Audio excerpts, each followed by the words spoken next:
नमस्कार, आपका हमारे YouTube चैनल पर स्वागत है। आज जो हम पढ़ने वाले हैं वह है 5S मेथडोलॉजी। यह क्या होता है, इसका उद्देश्य क्या है, इसको वर्कशॉप में कैसे इम्प्लीमेंट किया जाना चाहिए और इसका बेनिफिट क्या होगा, इसकी आज हम चर्चा करेंगे।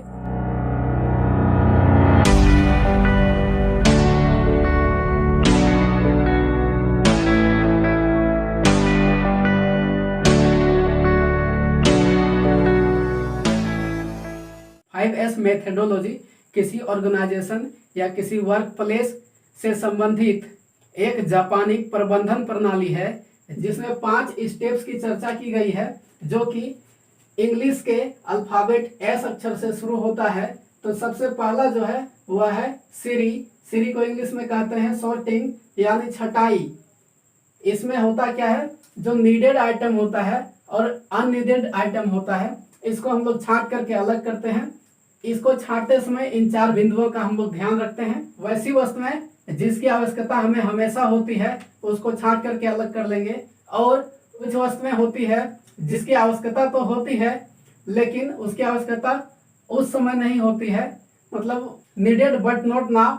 और तीसरा जो हमारा है नीडेड बट नॉट हियर, यानी उसकी आवश्यकता तो है लेकिन यहाँ नहीं है, तो इसको भी छांट करके अलग कर लेते हैं। अगला जो बिंदु है वह है नॉट सो मच क्वांटिटी, यानी आवश्यकता तो है उस वस्तु का लेकिन जितनी क्वांटिटी में आवश्यकता है उतना ही हम लोग अपने वर्क प्लेस में रखेंगे, और इसके बाद जितना भी होगा उसको छांट करके अलग कर देंगे।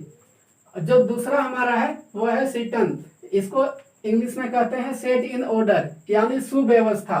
इसमें क्या होता है कि हर वस्तु के लिए एक निश्चित स्थान होना चाहिए और वह वस्तु उसके स्थान पर ही होना चाहिए, यानी कहें place for everything and everything in its place.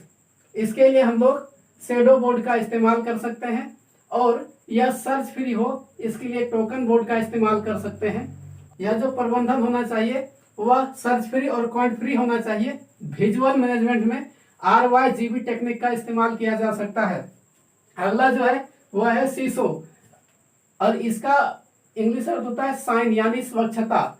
इसके लिए वर्क प्लेस जो होगा वो नीट और क्लीन होना चाहिए। इसके लिए समय बांध दिया जाता है।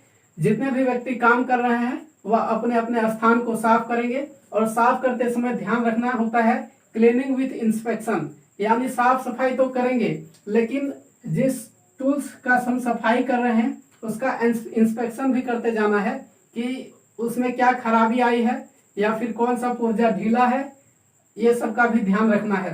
अगला जो हमारा पॉइंट है वह है सकेत्सु, यानी मानकीकरण। इंग्लिश में बोलेंगे इसको स्टैंडर्डाइज।